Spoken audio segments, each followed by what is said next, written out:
So next up in this memorial program, I want to invite up actually one of our elder brothers who has been an incredible influence in my life. He is the Carp LA president, and he himself has been impacted very deeply by Hyojin. So let's give it up for Jermaine Bishop Jr. Morning, church. Morning. So today is Hyojin's 10th anniversary memorial service, and I've been chosen to share my testimony. And when I joined this church, when I joined this movement, Hyojin had already ascended to the spiritual world, so I've never met him personally. I've heard his music a lot of times, thanks to the LA band we have here. But I feel as though my relationship with Hyojin and my appreciation and gratitude for Hyojin is very, very great. So 4 minutes is a short amount of time to share about that, but I'll try my best to stick to that time. Where do I start? So I think today's message was especially appropriate because we live in especially confusing times. When I think back on the time of Jesus, reading from the Bible anyways, his greatest discrepancy with the leaders of the church during that time was that they considered their knowledge, their understanding of their doctrine, their remembrance of their doctrine, and their ability to regurgitate their doctrine in front of a pulpit greater than their ability to share God's love, greater than their ability to understand God's heart. And within the context of the Bible, there was no one that understood God's heart greater than Jesus, no one that understood God's will greater than Jesus, no one that understood how much God loved his children. Yet today we find ourselves in a very similar place as the people in the pulpit during that time that Jesus fought with. People's value is based on their knowledge of something rather than their heart, or based on the fact that it's just intrinsically given from God. So looking back on my own experience in coming here, I remember when I came here and I could see the beauty inside of this movement, but I didn't really feel like I fit into this movement. And I came every day and I sat in the audience and I didn't feel like a member of the family in this movement because I could see so much beauty, but I couldn't see how exactly I fit into this movement.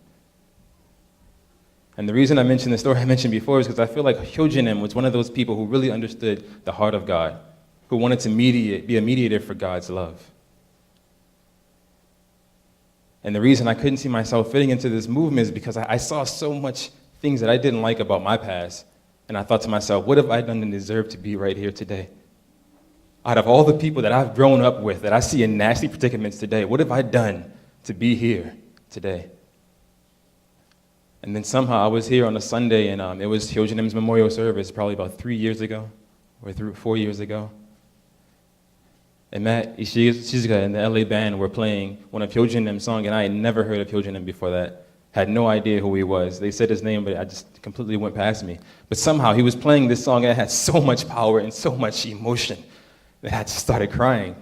And I'm not a person that just cries at a whim. Now I do. I don't know, something about this movement just really gets you emotional, right?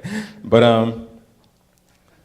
yeah, I just started crying. I had no idea why I was crying, so I was kind of embarrassed. And I looked over and Naoko-san is sitting next to me, and I'm trying my best not to look at her, and I'm asking for a piece of tissue.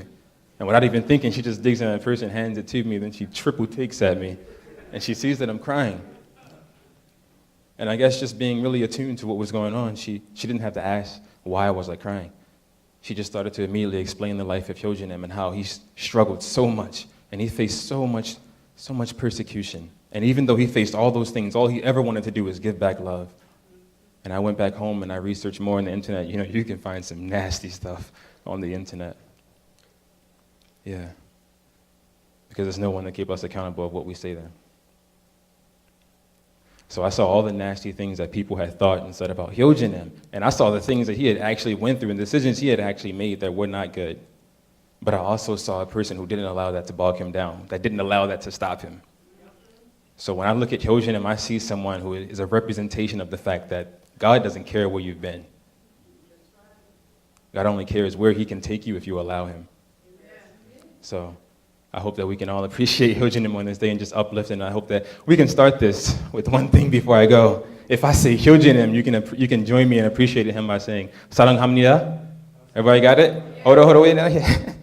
So I'm going to say Hyojin. Everybody else? 사랑합니다. Hyojin! Thank you. Thank you, Jermaine.